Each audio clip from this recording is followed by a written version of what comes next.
गेहूं बोते समय मिट्टी में खेत में नमी अच्छी होनी चाहिए। और जब ये नमी अच्छी होती है तो इसके कई सारे गेहूं में लाभ देखने को मिलते हैं।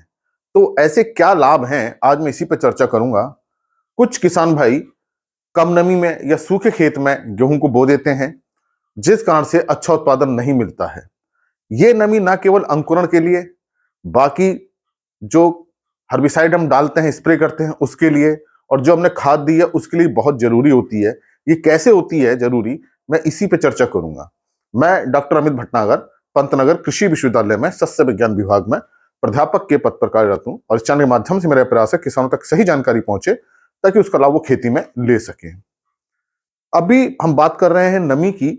तो देखिए, किसी भी फसल के लिए जो बीज का अंकुरण होता है उसके लिए नमी जरूरी है, और खास तौर से गेहूं में चूंकि ठंड का मौसम है, तापमान कम होता जाता है, नमी अगर कम रह जाती है तो अंकुरण पे बहुत बुरा असर पड़ता है। चाहे आप कितना अच्छा बीज खरीद लीजिए, अच्छी वैरायटी हो, सब कुछ अच्छा हो, लेकिन अगर शुरुआत से अंकुरण कम हो गया तो फिर आगे जो कल्ले होते हैं वो कम निकलते हैं और बढ़वार कम रहती है। तो पहला जो नमी के लिए जरूरी है वो है अंकुरण।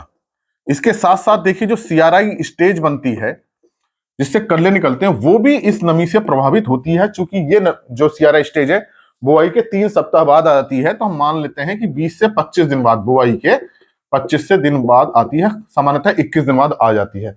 तो सीआरआई स्टेज पे भी इसका प्रभाव पड़ता है। और हम जानते हैं जो सीआरआई स्टेज है गेहूं की बहुत ही इंपॉर्टेंट स्टेज है, जहां से कल्ले निकलने शुरू होते हैं, मजबूत कल्ले बनते हैं।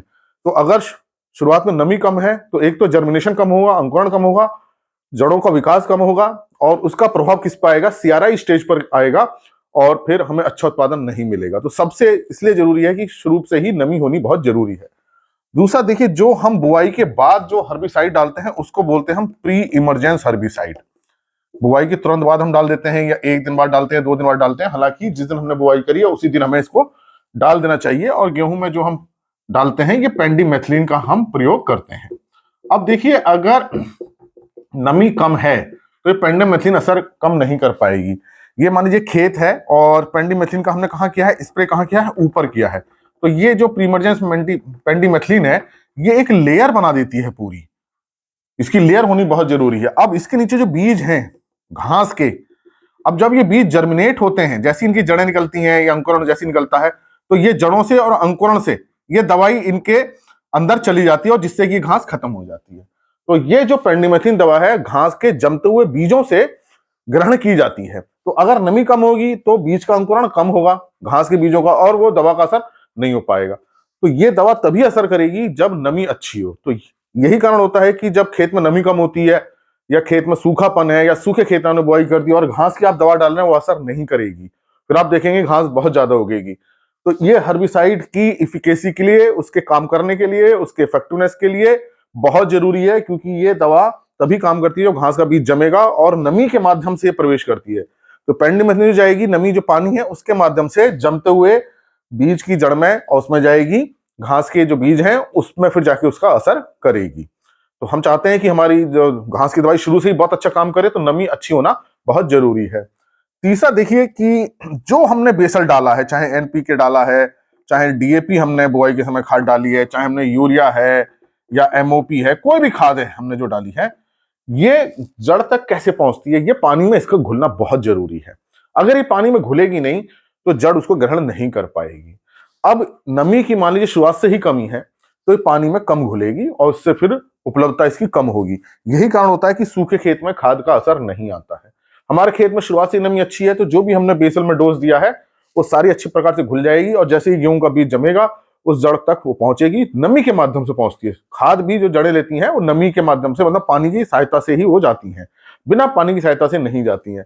तो अगर खेत में नमी कम है या सूखापन बहुत ज्यादा है तो खाद ऐसी कैसी ही पड़ी रहेगी। फिर आप सोचेंगे खाद असर क्यों नहीं कर रही है, क्योंकि नमी कम है। तो शुरुआत में नमी अच्छी होनी चाहिए, क्योंकि जब शुरुआत में बीज जमेगा तो वो नाइट्रोजन, फास्फोरस, पोटेशियम लेना शुरू करेगी।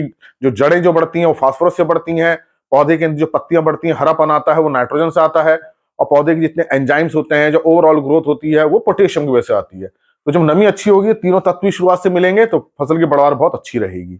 इसलिए इन 3 कारणों से नमी का अच्छा होना बहुत जरूरी है।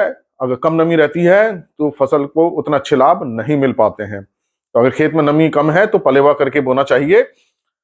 ऐसी स्थिति ना हो कि आपने सूखे में बो दिया तो इसका फिर बहुत ही खराब असर पड़ता है।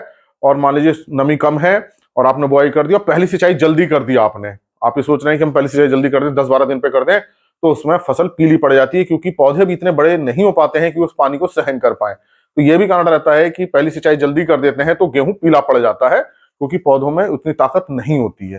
तो हम शुरू से ही नमी अच्छी है तो उसकी क्यारा स्टेज परफेक्ट डेज पे आएगी, उसमें घास भी कम जमेगी, उस वो पोषक तत्वों को भी फसल अच्छे ढंग से लेगी और ओवरऑल ग्रोथ अच्छी होगी।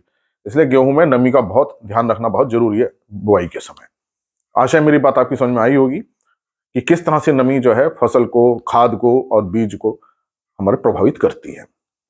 इसी प्रकार के लेक्चर्स को देखने के लिए कृषि किसान प्लेलिस्ट देखिए, और भी बहुत सारे लेक्चर्स हैं इस चैनल की, अलग अलग प्लेलिस्ट में आप देख सकते हैं। और अगर चैनल सब्सक्राइब नहीं किया तो सब्सक्राइब कीजिए। धन्यवाद।